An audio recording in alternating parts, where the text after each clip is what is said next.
Mga senior citizens sa Barangay Mambago-A sa Island Garden City of Samal, nalingaw silang Christmas party nga gidalit sa Barangay Council. Ang balitang barangay ni John D. Esteban.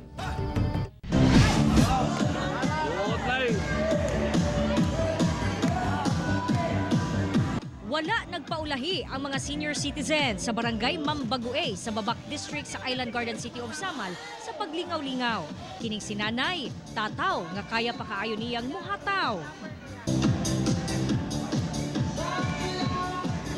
Duna usay nag-showdown sa panindutay ug tingog.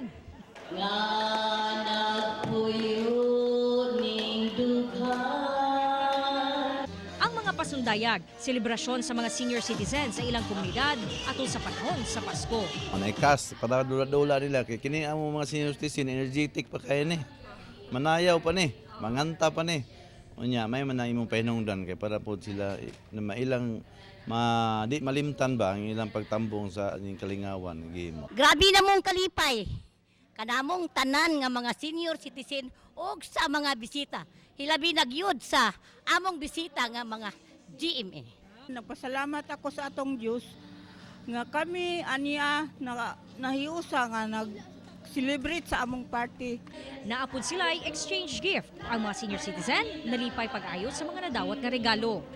Giingong kung unsa ang inyong pagtata sa katiguangan karon, mauusab unya ang inyong mahiaguman kung kamuusab matiguang. Busa, mas maayo nga ato silang ampingan o ipadayag ang atong gugma kanila, pinaagi sa mga simpleng pahalipay. Kauban si Mel Colmenares sa kamera. Ako si John D. Esteban para sa One Mindanao.